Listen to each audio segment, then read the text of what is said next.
Student investigate solution W and copper carbonate, यानी दो चीज़ें हैं, सोल्यूशन डब्ल्यू भी चेक कर रहा है और कॉपर कार्बोनेट भी वो चेक कर रहा है। ठीक है, तो चलिए देखते हैं।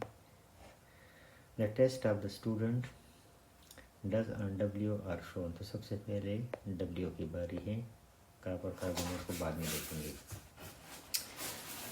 The test, some of the observation for these tests are also shown.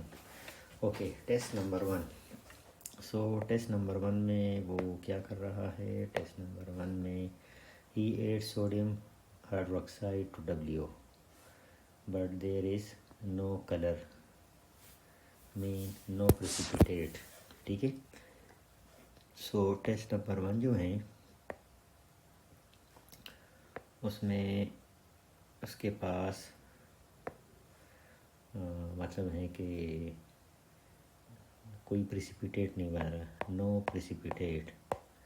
So no precipitate इसका मतलब है कि कोई मेटल आयन नहीं है। ठीक है, नो मेटल, जैसे वो एल्युमिनियम, जिंक, ठीक है, आयरन, क्योंकि वो तो प्रेसिपिटेट देते हैं, तो इसका मतलब है कि ये वाले एलिमेंट्स नहीं है। अगर नो प्रेसिपिटेट तो ये वाले एलिमेंट्स नहीं है।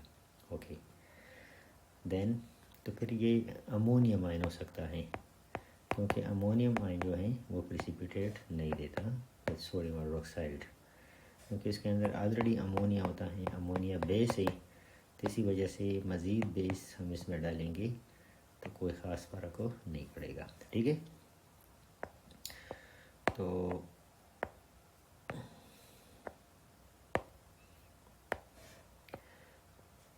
टेस्ट नंबर 2,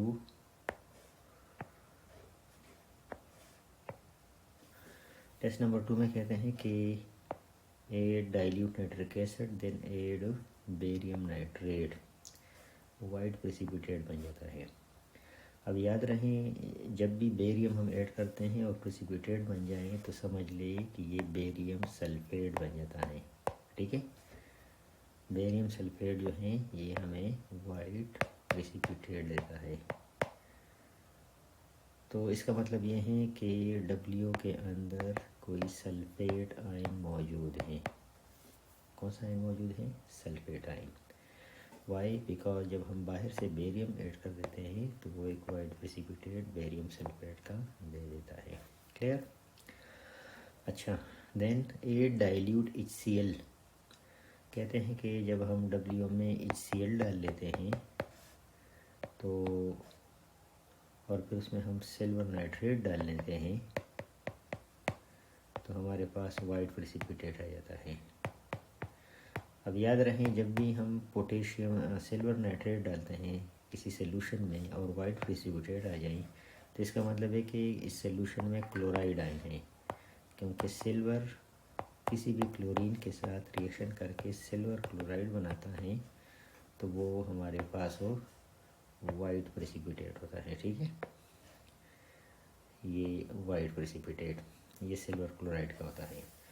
लेकिन हम देख रहे हैं कि ऑलरेडी हम उसमें HCl डाल रहे हैं, तो अब ये कंफर्म नहीं है कि डब्ल्यू के अंदर अपने Cl मौजूद हैं या जो हमने HCl डाला है वो वाली Cl हैं। बहरहाल Cl Ag के साथ रिएक्शन करके AgCl दे रहे हैं। सो प्रेसिपिटेट यहाँ बन रहा है, लेकिन अब ये पता नहीं चल रहा कि क्लोरीन HCl के हैं या डब्ल्यू के हैं। दैट्स वाई टेस्ट नंबर 3 जो है वो कंफर्म नहीं है कि Cl कौन दे रहा है। अगला है flame test on W. Flame test जब हम डब्ल्यू को करते हैं तो नो कलर इज़ ऑब्जर्व्ड, इसका मतलब है कि कोई मेटल नहीं है, यानी नो मेटल इज़ प्रेजेंट। तो फिर वही बात हो गई कि इसके अंदर फिर अमोनिया होगा। ठीक है, सो अगर आप देखें टेस्ट नंबर 1 भी इंडिकेशन है कि अमोनिया प्रेजेंट होगा, क्योंकि भी प्रेसिपिटेट नहीं बन रहा। टेस्ट नंबर 2 जो है और टेस्ट नंबर 3 ये एनाइन के बारे में आपको आइडिया देता है कि टेस्ट नंबर 2 आपको शो कर रहा है कि कोई सल्फेट मौजूद है। टेस्ट नंबर 3 आपको बता रहा है कि कोई क्लोराइड मौजूद है, लेकिन दूसरी तरफ कहते हैं कि हमने इसमें HCl डाला, तो क्या पता है ये क्लोराइड इस HCl ने दिए हों। NaW के अंदर अपने क्लोरीन मौजूद नहीं है। और जो टेस्ट नंबर 4 है फ्लेम टेस्ट, वो मतलब है कि ये कंफर्म कर रहे हैं कि इसमें कोई मेटल नहीं है, नो मेटल। जब नो मेटल हैं तो वही अमोनिया पे हमें शक पड़ रहा है कि ये हो सकता है। हाँ जी, तो अगला क्वेश्चन है, the student correctly conclude that ammonia is form. हाँ, इसका मतलब है कि टेस्ट नंबर 1 में अमोनिया बनता है। ये देखिए टेस्ट नंबर 1, याद रहे अगर किसी साल्ट में अमोनियम है, जैसे अमोनियम क्लोराइड, और इसका रिएक्शन हम करवाएं किसी बेस के साथ, NaOH के साथ, तो पता है क्या होगा, ये जो Na है ये ले लेता है Cl, तो बनेगा NaCl, और जो NH4 है उसका HOH के साथ वाटर बनाएगा और साथ अमोनिया रिलीज हो जाता है। ठीक है, तो ये अमोनिया जो है ये क्या करेगा,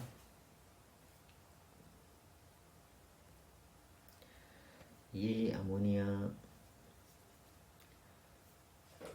लिटमस को रेड ब्लू करेगा। तो ये इसका टेस्ट है, लिटमस को ब्लू करता है, वो भी डैम्प लिटमस को, क्योंकि ये अल्कलाइन बेसिक है। और फिर इसकी स्मेल भी है, तो उससे भी हमें आइडिया हो जाता है कि साल्ट के अंदर अमोनियम आयन मौजूद है। तो यहाँ वो कह रहे हैं कि चूँकि हमने इस अमोनियम साल्ट को हीट किया सोडियम हाइड्रोक्साइड के साथ, तो इससे हमारे पास बन जाता है अमोनिया गैस, जो कि लिटमस को ब्लू करता है। तो इस तरह में पता चल जाता है। तो देखिए इसके 3 मार्क्स है ना, तो 3 मार्क्स के लिए आपने इक्वेशन का जिक्र करना है कि इसमें सोडियम हाइड्रोक्साइड डालेंगे, तो इससे गैस, और उसी गैस के जब हम टेस्ट करते हैं, एक लो डेंसिटी गैस होता है, तो वो लिटमस को ब्लू करता है।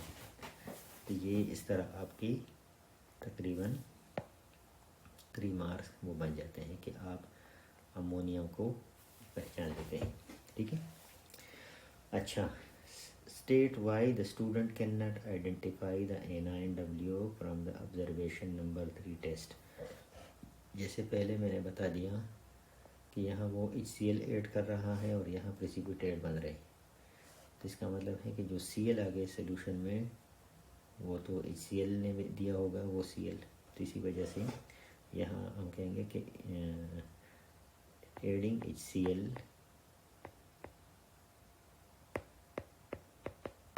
प्रोवाइड क्लोराइड्स, यानी ये आपको सोल्यूशन को क्लोरीन दे रहे, जिसकी वजह से वाइट प्रेसिपिटेट आ रहा है। तो मतलब यह कि W के अंदर अपना Cl नहीं है। ठीक है, अच्छा सॉरी, ये ऊपर लिखना था, ये जो मैंने लिखा था कि HCl gave Cl mean W has no Cl। ये जो वाइट प्रेसिपिटेट आ रहा है ये HCl के Cl हैं। तो यहाँ रिज़ल्ट कंफर्म नहीं है कि Cl कहाँ से आया। फिर कहते हैं state how the test and observation show that W doesn't contain sodium ion. हम किस तरह कंफर्म करेंगे कि इसमें सोडियम नहीं है, क्योंकि सोडियम का जो फ्लेम टेस्ट होता है उसमें सोडियम का गोल्डन येलो कलर आ जाता है।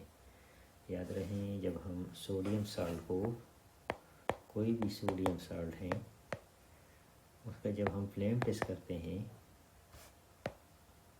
तो फ्लेम का जो कलर है वो गोल्डन येलो हो जाता है। ठीक है, और यहाँ ये कह रहे हैं कि जी नो कलर, तो इसका मतलब है कि sodium is not there. So no flame test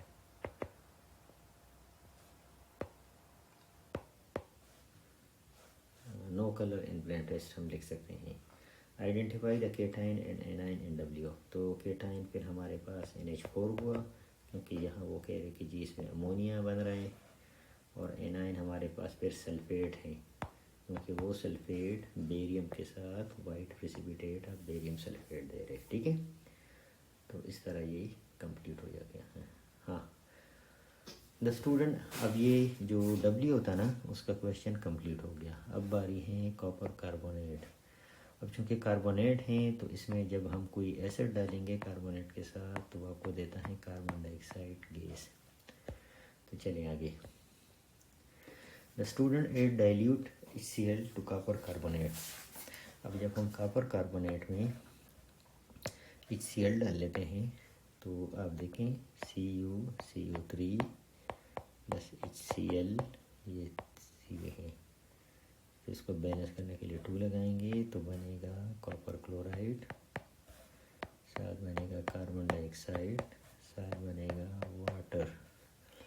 अगला, a gas and a solution are produce. Solution copper chloride और वाटर का होगा और गैस कार्बन डाइऑक्साइड है। ठीक है, next, state the observation that confirm the production of a gas.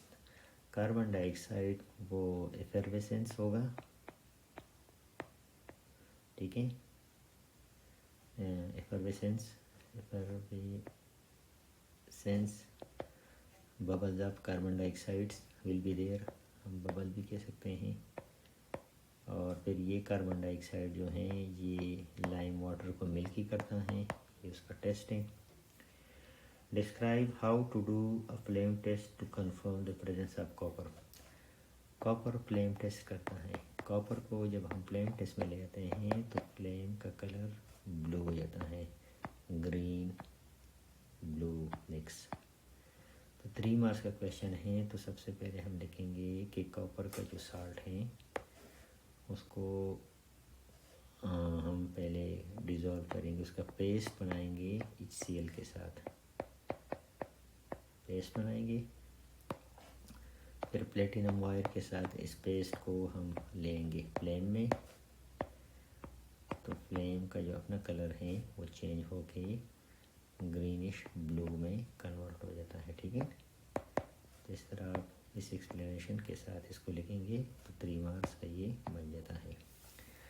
अगला question है, describe one another method the student could use to confirm that the solution contain copper ion. तो एक तो copper ion के 2 method हैं, एक तो flame test हैं जो कि आपने इधर कर लिया, और जो दूसरा मेथड है फ्लेम टेस्ट का वो आपको पता है, सॉरी जो दूसरा मेथड है कॉपर का, वो कॉपर के साथ हम सोडियम हाइड्रोक्साइड सोल्यूशन ऐड करेंगे तो ब्लू प्रेसिपिटेट बन जाएगा, और अगर हम ज़्यादा NaOH डाल दें तो प्रेसिपिटेट इनसॉल्युबल होगा। या हम कॉपर साल्ट में सोल्यूशन में डालेंगे अमोनिया, सेम रिज़ल्ट आएगा, ब्लू प्रेसिपिटेट बनेगा, और ज़्यादा एक्स करेंगे तो ब्लू प्रेसिपिटेट यानी डीप ब्लू सोल्यूशन बन जाता है। ठीक है, तो इस तरह आपके 14 मार्क का क्वेश्चन कंप्लीट हो जाता है जो कि आसान होता है। तो इसमें जो साल्ट के केटाइन और एनाइन होते हैं वो वाले क्वेश्चन इसमें आ जाते हैं। ठीक है जी, तो ये आप लोग का क्वेश्चन नंबर